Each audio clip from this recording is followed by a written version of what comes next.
Imagine a magnificent banquet hall adorned with shimmering gold. The walls glisten with intricate designs, each telling a story of its own. The chandeliers hang like celestial bodies, casting a warm, inviting glow over the entire hall. Every corner of this grand space speaks of opulence and grandeur, a testament to the king's wealth and power. The hall is further embellished with vibrant tapestries, each one a masterpiece of art, depicting scenes of heroism, love, and divine intervention. The aroma of a grand feast fills the air, promising a delightful experience for all who attend. Tables are laden with an abundance of food, roasted meats, fresh fruits, and an array of delicacies that tantalize the senses. The clinking of goblets and the murmur of excited guests create a symphony of anticipation. At the heart of this celebration is a powerful king, his presence commanding respect and admiration. He is filled with joy, his laughter echoing through the hall. His eyes sparkle with the satisfaction of a host who knows he has provided the best for his guests. This is not just a feast, it is a celebration of life, prosperity, and community. The king's generosity knows no bounds. He wants to share his bounty with everyone, from the highest noble to the humblest servant. He moves through the hall offering food and drink, ensuring that no one is left wanting. His actions speak of a ruler who understands the true meaning of leadership, service to his people. The guests, in turn, are filled with gratitude, their hearts warmed by the king's kindness. This banquet is the setting for one of Jesus' most compelling parables, the parable of the wedding banquet. In this story, the king represents God, and the feast symbolizes the kingdom of heaven. The invited guests, who initially refuse to attend, represent those who reject God's invitation. The king's decision to invite everyone, regardless of their status, signifies the inclusivity of God's love. This parable teaches us about grace, humility, and the boundless generosity of the divine. As we reflect on this grand feast, we are reminded of the importance of accepting the invitation to partake in the spiritual abundance offered to us. The banquet hall, with its golden decorations and vibrant tapestries, becomes a metaphor for the richness of a life lived in communion with the divine. The king's joy and generosity serve as a model for how we should live our lives, sharing our blessings and welcoming all to the table of life. The king sends out his messengers. These messengers, loyal and swift, carry with them the king's heartfelt invitations. They traverse through rugged terrains, cross rivers, and navigate dense forests, all to deliver the king's message. The king's decree is clear. Invite the most esteemed guests from all corners of the kingdom to his grand feast. They are to invite esteemed guests to his grand feast. This feast is not just any ordinary gathering, it is a celebration of unity, prosperity, and the king's benevolence. The messengers, with their scrolls in hand, approach the homes of nobles, scholars, and influential figures. Each invitation is meticulously crafted, bearing the royal seal and a personal note from the king himself. Surprisingly, many refuse the invitation. The messengers, expecting joy and gratitude, are met with reluctance and excuses. Some guests, despite the honor of being invited, find reasons to decline. They shake their heads, their faces showing a mix of regret and indifference. The messengers, bewildered, try to persuade them, but to no avail. Some guests are too preoccupied with their work. In the fields, farmers toil under the sun, their hands calloused from labor. Craftsmen, engrossed in their creations, barely glance at the messengers. They argue that their responsibilities and daily tasks cannot be set aside, not even for the king's grand feast. Their dedication to their work, while admirable, blinds them to the opportunity before them. Others are simply indifferent to the king's generous offer. They turn away, uninterested, as if the king's invitation holds no value. These individuals, perhaps jaded by past experiences or consumed by their own lives, fail to see the significance of the event. The messengers, disheartened, return to the king with heavy hearts and empty hands. These rejections deeply sadden the king. He had envisioned a grand celebration, a moment of joy and togetherness. The king, adorned in his royal attire, sits in his chamber, contemplating the unexpected turn of events. His heart, heavy with disappointment, aches for the lost opportunity to connect with his people. He had put so much effort into preparing this special event. Why wouldn't they come? The banquet hall, adorned with the finest decorations, stands ready. Tables are laden with sumptuous dishes, and musicians are prepared to play melodies that would enchant the guests. The king's vision of a night filled with laughter, stories, and camaraderie now seems like a distant dream. He wonders if his people truly understand the depth of his gesture and the significance of the feast. The king, though saddened, resolves to find a way to bring his people together, to share in the joy and unity he so deeply desires. Undeterred, the king sends his messengers out again.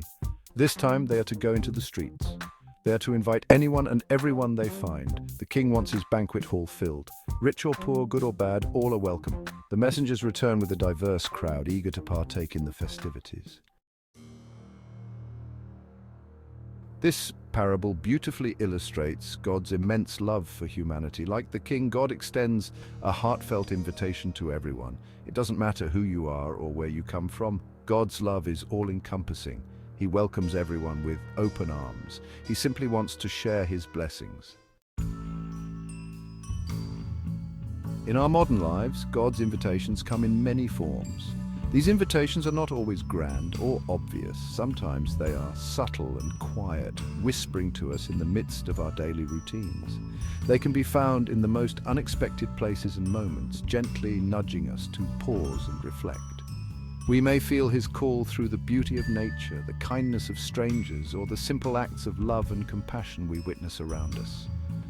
The sunrise that paints the sky with brilliant colors, the stranger who offers a helping hand, or the smile exchanged between two people, these are all manifestations of God's presence in our lives, or moments of quiet reflection. When we take the time to meditate in nature, pray in solitude, or read the Bible in a peaceful setting, we open ourselves to hearing God's voice. These moments of stillness allow us to connect with our inner selves and with the divine, providing clarity and guidance. However, just like the invited guests in the parable, we too often find ourselves caught up in the busyness of our lives. We may prioritize work, relationships, or personal pursuits above nurturing our spiritual side. The constant distractions of modern life, our phones, social media, and the never-ending to-do lists can make it easy to overlook these divine invitations. We may find ourselves in a busy office environment dealing with the pressures of deadlines and responsibilities, or perhaps we are caught in the midst of a heated argument with a loved one, feeling the strain of maintaining relationships. At home, the stress of daily chores and obligations can weigh heavily on us, leaving little room for spiritual growth.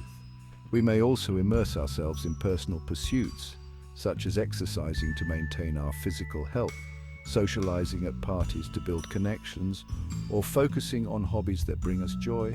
While these activities are important, they can sometimes overshadow the need to nurture our spiritual well-being. It is crucial to find a balance, to make time for both our worldly responsibilities and our spiritual growth. By being mindful and intentional, we can recognize and respond to God's invitations. Lighting a candle in a church, praying together as a family, or journaling in a quiet room can help us stay connected to our faith. These small acts of devotion can create a space for God's presence in our lives, reminding us of the importance of our spiritual journey. Engaging in community service, participating in gatherings, or reading spiritual literature can also deepen our connection with the divine. By serving others and seeking knowledge, we open our hearts to God's love and wisdom. These actions not only enrich our own lives, but also spread positivity and compassion to those around us. Ultimately, God's invitations are all around us, waiting to be acknowledged. In the serene beauty of nature, the quiet moments of meditation, and the peaceful sunsets, we can find His presence. It is up to us to slow down, pay attention, and embrace these divine invitations, allowing them to guide us on our spiritual path. The parable emphasizes that God's love is not exclusive. It's not just for a select few, it's for everyone. Imagine a vibrant tapestry woven with threads of every color and texture. This tapestry represents humanity in all its diversity. Each thread is unique yet interconnected. Together they form a beautiful, intricate whole. The weight of choice. The parable reminds us that we have a choice. We can accept or reject God's invitation. We can choose to prioritize our connection with the divine. Alternatively, we can allow worldly distractions to pull us away. Every day, we make choices that either draw us closer to or further from God. A seat at the table. The banquet table symbolizes the abundance of God's love and grace. There's a place for everyone at this table. Nobody is excluded. However, we must choose to take our seat. We must choose to open our hearts and minds to God's presence. Embracing the invitation. The parable encourages us to reflect on our own lives. Are we too caught up in our daily routines? Are we neglecting the spiritual nourishment that God offers? Let us strive to be more aware of God's invitations. Let us cultivate an open heart and a receptive mind. The banquet awaits, the parable of the wedding. Banquet reminds us that God's love is boundless. His invitation to experience His grace is always open. The choice is ultimately ours. We can accept His invitation with joy and gratitude, or we can let it pass us by. The banquet awaits. The choice is ours to make.